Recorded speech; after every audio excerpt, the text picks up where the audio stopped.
Move over, Toby. There's a new Spider-Man in town. Is it better than the original? Yes, it is. And Batman and Robin is the best Batman film. See how the lies are stacking up already? Tune in.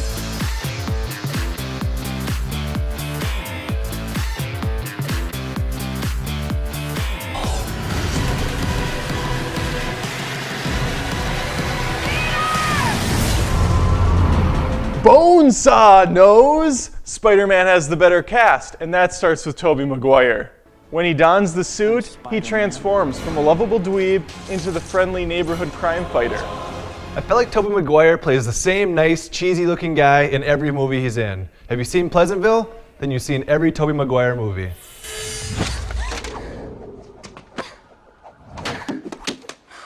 Wow, great reflexes. Andrew Garfield fits both Peter Parker and Spider-Man. He adds depth to the character. He's just an emo skateboarder. When he throws the thing on, he's kind of a spider dick.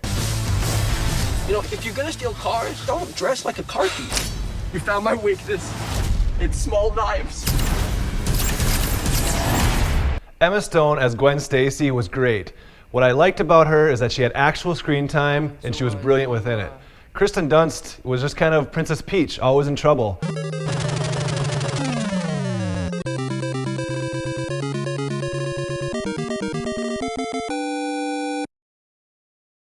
I can't believe she's lived to be 17 years old. I can't really knock Emma Stone in the film. I mean, she's a strong leading lady, she's independent, she's attractive. What does Kristen Dunst bring to the table? Oh, wait.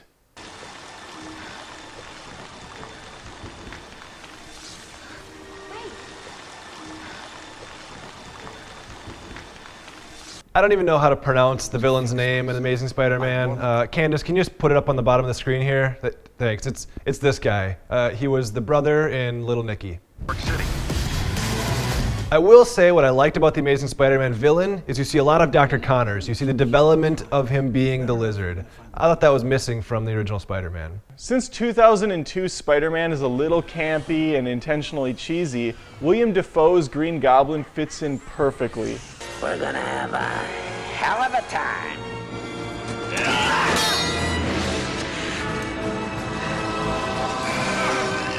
Spider-Man wastes no time getting the story into full swing.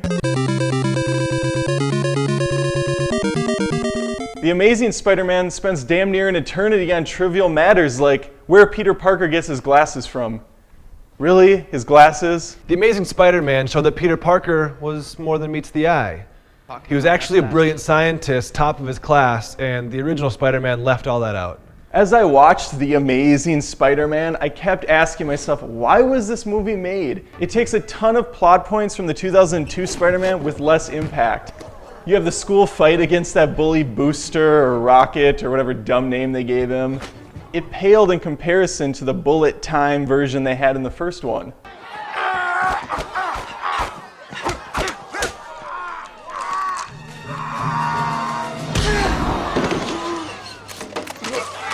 You have the villain who starts bickering with himself towards the end of the movie, much like Green Goblin did throughout the old film. And they rehash the killing of Ben again in this one. The Amazing Spider-Man is all about character development, and you see that even with side characters like Flash, as Adam pointed out. By the end of the film, they're almost friends because they knew they had an understanding about both of their pasts.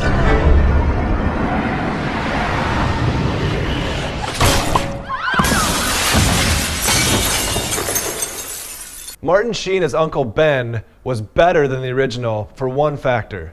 He actually cared as a parent about Peter Parker.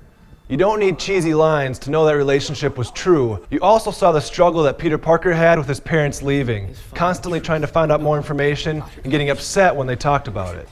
Anytime director Sam Raimi threw a little bullet time into Spider-Man, my spider senses tingled.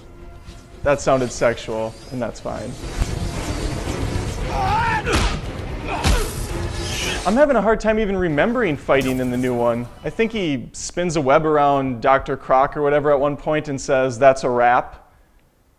Oh, he didn't say that? Oh, I was just inserting dialogue because I was trying to not fall asleep at that point. Adam must have forgotten the 10-minute sequence where he goes around trying to find the guy who's got the little tattoo on his wrist. Oh, I remember. I remember him scaling like 3-story buildings and henchmen just being everywhere. Like one of those old Nintendo games where they pop up and you shoot them.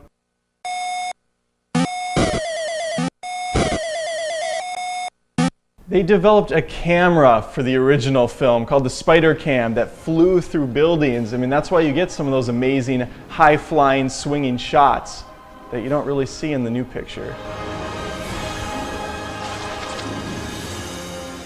I honestly don't think there was any musical score made for The Amazing Spider-Man. I think Adam had this on mute, and that's maybe why he missed all these great parts.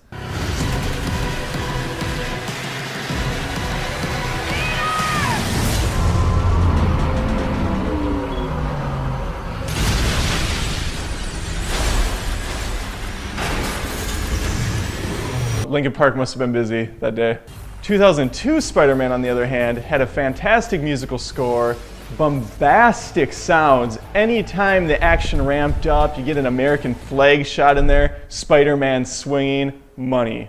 I'm just glad they didn't bring Chad Kroeger back for the soundtrack. I think we can all agree on that.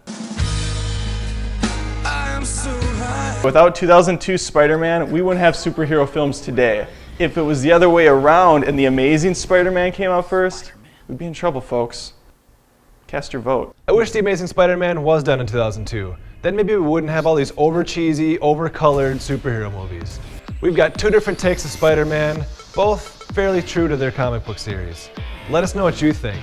Do you like The Amazing Spider-Man better than the original? Or do you think Tobey Maguire fits the bill? More than just reviews, this is Movie Fuse.